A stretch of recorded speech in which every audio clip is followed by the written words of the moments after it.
Good evening student, hope you are well and fine. आज फिर हम लेके आ गए हैं आपके लिए एरे एक चैप्टर जो कि बड़ा ही डिफ़िकल्ट होता है। बच्चे बहुत ज़्यादा इसमें कंफ्यूज होते हैं, जबकि बहुत इजी कॉन्सेप्ट है अगर सही ढंग से उसको समझा जाए। सबसे पहली चीज़ तो एरे होता क्या है। One of the question is going to be arises that what is the an array. Array is nothing else. Array is a simple a collection of similar data types. यानी similar data types को जब हमें इस्तेमाल करना होता है तो हम array, होता क्या है, array का इस्तेमाल क्यों किया गया है, इसके पीछे एक रीज़न था, the compilation of the program. हुआ क्या कि अभी सपोज करो 1 से लेके 10 तक का नंबर हमें प्रिंट कराना है जनरली, तो सबके लिए क्या करना पड़ेगा, वेरिएबल का नाम लेना पड़ेगा, वेरिएबल असाइन करना पड़ेगा, x equals to Y, Y equals to 2, Z equals to 3। यही नंबर ऑफ स्टेटमेंट भी बढ़ रही है। और उसी के साथ साथ क्या होता है, जब वेरिएबल असाइन हो रहा होता है तो एक मेमोरी लोकेशन क्रिएट होती है, और जब मेमोरी लोकेशन क्रिएट होती है तो मेमोरी स्पेस जब भरेगा तो होता क्या है, कंप्यूटर की स्पीड स्लो होनी शुरू हो जाती है, यानी कंपाइलेशन और execution of the program is going to be slow. तब ऐसी सिचुएशन में है तो सेम ही, सारे इंटीजर टाइप के हैं, बट इनको रिप्रेजेंट करना है, सबको हमें सबका इस्तेमाल करना है, इसलिए अलग अलग वेरिएबल लेना पड़ा। तो वेरिएबल यानी हम ऐसे भी एरे को बोल सकते हैं, a dimensional array is a collection of which you can say a structure which is created into the memory and which is store the same data types of value with different subscript. अब subscript क्या होता है, the question is what is subscript. अभी हम इस topic पे आएंगे। Subscript is a cell. Cell अगर एक्सेल आप लोगों ने पढ़ा होगा तो एक्सेल में क्या होता है, रो एंड कॉलम जब आपस में मीट करते हैं तो एक सेल बनाते हैं। This one is known as cell. आज हम बात कर रहे हैं एरे की। तो एरे में आज हम बात करेंगे दो तरीके का एरे। कौन सा, सिंगल डायमेंशनल, अगर 10th लेवल पे कहें तो डबल डायमेंशनल, या मल्टी डायमेंशनल इसको आप कह सकते हो, यानी single dimensional and next one is double dimensional array. यानी दो तरीके का एरे हम इस्तेमाल करेंगे, single dimensional and double dimensional array का। ठीक है, अब सबसे पहले हम उठाते हैं सिंगल डायमेंशनल एरे को। What is single dimensional array. Single dimensional array को हम कंपोजिट डेटा टाइप भी कहते हैं, ये चीज़ ध्यान में रखिएगा।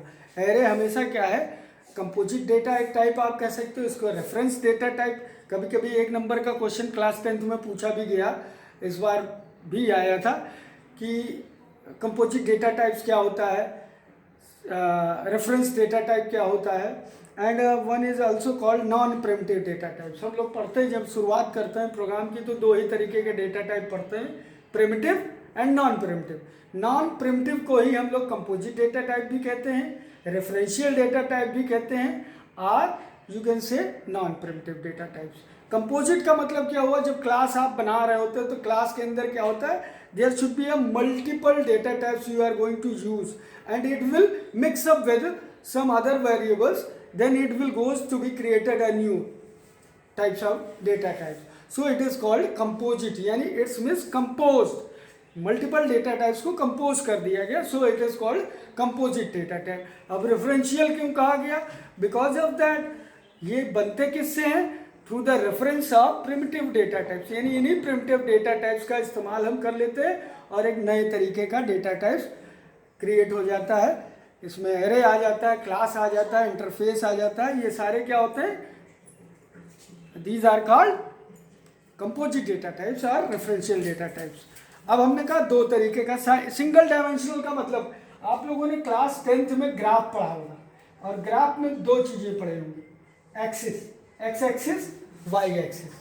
ठीक है, पॉजिटिव नेगेटिव, ये सारी चीज़ें आप लोगों ने पढ़ी होगी।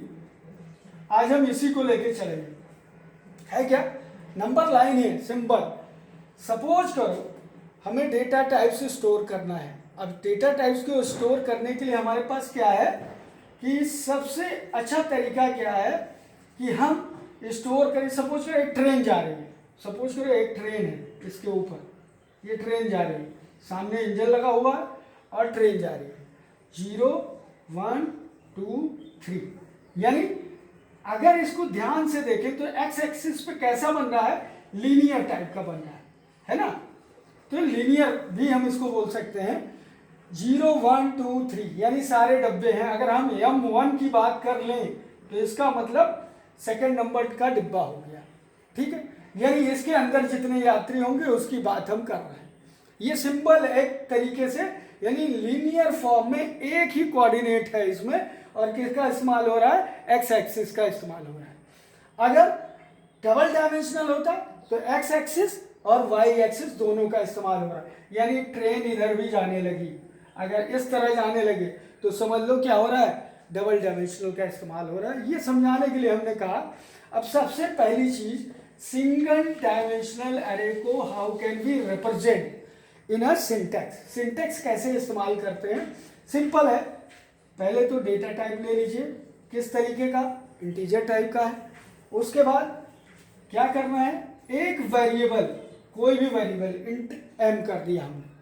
Now which is going to be used a square bracket assigned by now new keyword with int and m, sorry 1 second, 1 second लूंगा मैं जरा सा।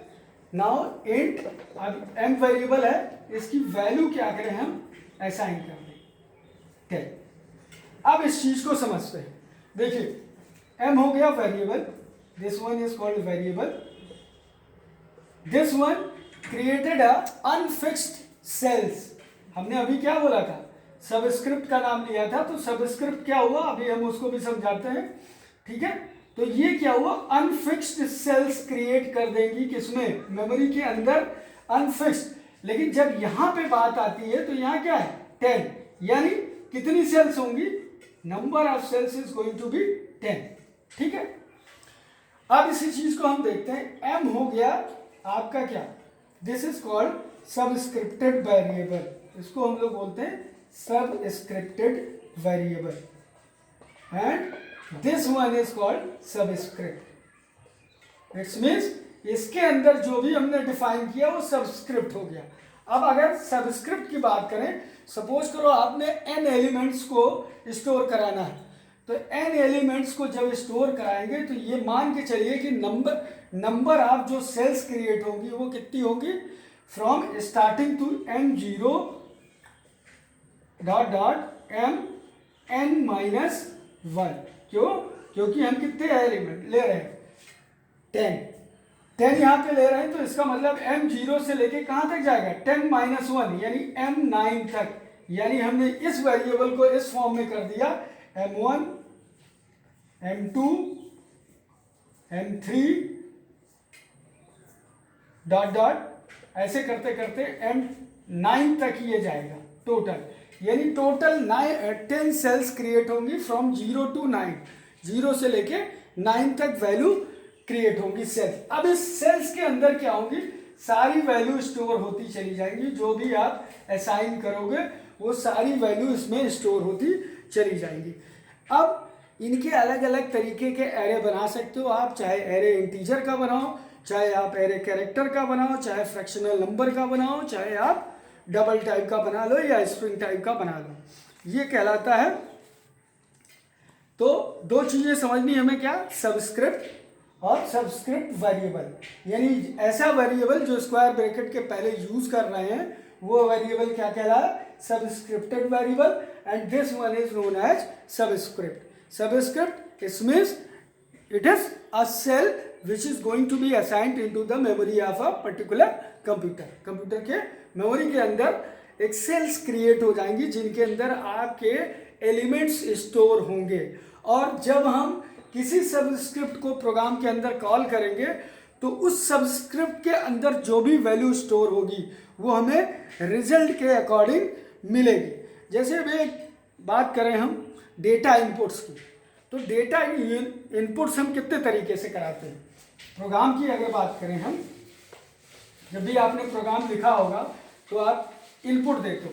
इनपुट 4 तरीके के हम कराते हैं। कौन कौन से? पहला तो ये होता है, पहला मेथड क्या होता है? Bye using assignment. Using assignment का मतलब क्या हुआ?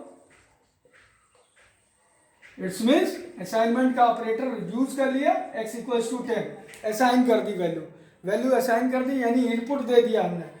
एक वैल्यू क्या होती है कि फंक्शन आर्गूमेंट, ब्लूजे में फंक्शन के अंदर पास कर दें बाय फंक्शन आर्गूमेंट, ठीक है। इसके अंदर हम पास कर दें क्या? x की वैल्यू 10, तो भी इनपुट ले लेगा। तीसरा मेथड होता है bye using input stream reader. Input bye using input stream reader class, एक तरीके की क्लास होती है जिसका इस्तेमाल हम करके x की वैल्यू को फिक्स कर देते हैं। चौथा क्या होता है? बाय यूजिंग, सबने पढ़ा होगा, स्कैनर क्लास। स्कैनर क्लास का यूज करके हम भी इनपुट दे सकते हैं। तो यानी 4 मेथड होते हैं। कौन कौन से? By using assignment, by function argument, by using input stream reader, by using scanner. ये किस लिए होते हैं? These are use to given a input of a data types into your computer, ठीक है। एक सिंपल सा असाइनमेंट का ऑपरेटर का एक प्रोग्राम हम बनाते हैं और वही उसको समझते हैं कि इसमें हो क्या है।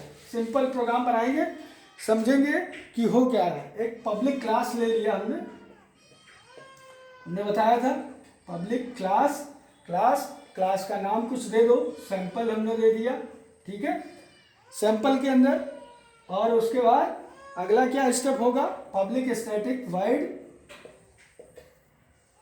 स्टैटिक एक्सेस मॉडिफायर हमने बताया था आपको। 3 तरीके के मेनली होते हैं, उनको याद रखना है। Public, private, protected. एक और कहीं किताबों में लिखा रहता है डिफ़ॉल्ट का भी, तो बुक्स के अकॉर्डिंग अलग अलग होता है, लेकिन बाय डिफ़ॉल्ट अगर हम कुछ भी ना लिखें तो डिफ़ॉल्ट बेसिकली ले लेता है, और डिफ़ॉल्ट की वैल्यू किसके साथ मैच करती है? पब्लिक के साथ। तो हमेशा ये याद रखिएगा, नहीं लिखेंगे तब भी चलेगा। तो पब्लिक स्टैटिक वाइड मेन, उसके बाद स्ट्रिंग args आर्गुमेंट पास कर रहे हैं तो एरे होगा। एरे के बाद नेक्स्ट, अब हमें क्या करना है? असाइन करना है। बाय यूजिंग असाइनमेंट ऑपरेटर से हमें प्रोग्राम बनाना है। तो अब हमने ले लिया इंट 3 वेरिएबल आई सम ले लें, हाँ सम, और सम की वैल्यू असाइन कर दें 0। हमने यही 2 वेरिएबल ले लिया, इन 2 वेरिएबल से हम काम करेंगे। अब क्या करेंगे? इंट हमने ले लिया m, एक वेरिएबल लिया, उसके अंदर असाइन कर रहे हैं क्या? वैल्यू असाइन कर रहे हैं। कौन कौन सी वैल्यू? 2, 3, 4, 5, 6, सेमीकोलन बंद कर दीजिए। यानी कितने स्पेस होंगे? अगर इसको देखो तो सब्सक्रिप्टेड अगर देखें तो ये M0 से स्टार्ट होगा और कहाँ तक जाएगा? 0, 1, 2, 3, 4, यानी M4 तक जाएगा। 0, 1, 2, 3, 4, M4 तक जाएगा। उसके बाद अब हमने लगा दिया एक फॉर लूप के अंदर i की वैल्यू असाइन कर दी 0, ठीक। उसके बाद हमने क्या किया? i को लेस देन इक्वल्स टू या लेस देन 5 कर देते हैं। i प्लस प्लस इंक्रीमेंट करा दिया। नाउ अब इसके अंदर है sum equals to sum plus M I, ठीक, और sum equals to sum plus M I यहां पास कर दिया। System dot out dot println के अंदर प्रिंट करा लेते हैं क्या? The sum of element, the sum of array element. Array element किस में आ रहा है? सम में आ रहा है ना, तो इसको यही बंद कर देते हैं, प्लस सम कर देते हैं और क्लोज कर देते हैं। दोनों कर्ली ब्रेसेस क्लोज हो जाएंगे। अब जरा इस प्रोग्राम को अगर ध्यान से हम लोग देखें तो क्या हो रहा है? Int I sum equals to 0, ठीक है, इंट एम की वैल्यू असाइन कर दी गई है, एरे बना दिया गया है। यहाँ पे स्क्वायर ब्रैकेट देखते ही समझ जाइए, जैसे स्ट्रिंग ARGS ये भी एक एरे ही क्रिएट कर रहा है, यहाँ भी एरे क्रिएट हो रहा है 2 3 4 5 6। अब इसको ध्यान से देखें, सबसे पहले कंडीशन पे आएगा, आई की वैल्यू 0 है, 0 रखो, आई की वैल्यू 0 हो गई, 0 टेस्ट करेगा, 0 is less than 5, condition true है। कंडीशन ट्रू होते ही, हमने पहले कहा था फॉर लूप में क्या होता है, कंडीशन ट्रू होते ही ये सीधे कंट्रोल यहाँ आ जाएगा। और यहाँ पे क्या है, सम की वैल्यू अगर देखो तो अभी असाइन की क्या है 0, तो सम इक्वल्स टू हो जाएगा 0 प्लस एम आई। अब आई की वैल्यू क्या है 0, आई की वैल्यू 0 है, और 0 अगर देखें तो एम आई 0, एम 0 कहाँ है 2, तो 0 प्लस 2 हो जाएगी। अगली बार अब ये इंक्रीमेंट हो जाएगा, 2 की वैल्यू क्या हो जाएगी, 0 की वैल्यू 1 हो जाएगी। 1 होते ही क्या होगा, कंडीशन चेक करेगा, आई लेस देन 5, फिर से यहाँ आ जाएगी। अब सम की वैल्यू 2 हो गई, 2 प्लस एम आई, अब एम आई की वैल्यू क्या हुई 1 हो गई, 1 पे कौन है 3, प्लस 3 हो जाएगी। इसी तरह करते करते ये तब तक जाएगा कितना तक, लेस देन 5, यानी 5 तक, 0 1 M1 M2 M3 and M4 तक है, और हमें कहाँ तक जाना है लेस देन 5, यानी टोटल इसका टोटल हो जाएगा 4 5 प्लस 6। अगर इसको ऐड करें 6 5 11 4 15 3 18 2 20, यानी इसका टोटल सम 3 2 5 4 9 5 14 6 20, यानी टोटल इसका आउटकम क्या आ जाएगा 20 आ जाएगा। ये तरीका होता है। अब यहाँ पे हमने क्या किया, वेरिएबल को असाइन करके यूज किया है, यानी असाइनमेंट ऑपरेटर का यूज करके हमने एरे को क्या किया, अपने प्रोग्राम के अंदर मैनिपुलेशन के लिए इस्तेमाल कर लिया है। इसी कॉन्सेप्ट को हम आगे पढ़ेंगे। ये तो था असाइनमेंट ऑपरेटर, एक तरीका और क्या, अब इसी को अगर हम कैरेक्टर में बनाना हो, ये तो इंटीजर था, क्यों, क्योंकि इंटीजर टाइप का डेटा टाइप्स लिया है, कैरेक्टर होता तो यहीं पे अगर हम कैरेक्टर ले लें, कैर एम कर देते और यहाँ पे कर देते कोई वैल्यू, तो वैल्यू क्या होती, इस तरीके से होती, क्योंकि कैरेक्टर वेरिएबल है तो सिंगल कोड में सारी चीजें रिप्रेजेंट होंगी, COM है ना, ये सारी, चलो इतने ही ले लिया। तो इसको अगर हम देखें ध्यान से तो क्या हो रहा है, अब हर एक सेल में यानी M0 में क्या फीड हो रहा है C, है ना, उसी तरह अगले में क्या हो रहा है M1 में O, M2 में, यानी जो सेल्स बन रही हैं, जो हमारी सेल्स क्रिएट हो रही है मेमोरी के अंदर, वहां पे जाके ये स्टोर होना शुरू हो जाती है during the execution of the program. तो इस चीज़ को, कॉन्सेप्ट को आज ध्यान रखिएगा। आज हमने इंटीजर उठाया, कल कैरेक्टर उठाएंगे असाइनमेंट के जरिए, कैरेक्टर अभी कंप्लीट नहीं किया है। आज के लिए इतना ही रखते हैं, बाकी कल समझेंगे। एरे बहुत ही बड़ा टॉपिक है, इसमें अभी सर्चिंग सॉर्टिंग सारी चीज़ें आएंगी, और इस कॉन्सेप्ट को आगे फ्यूचर में हम जब पढ़ाते चलेंगे 11 12 में भी ये कॉन्सेप्ट और तगड़ा होता चला जाएगा। इनका इस्तेमाल आपको सीखना बहुत ज़रूरी है एरे को। सो आज के लिए इतना ही करते हैं। Thank you, bye bye, have a nice day.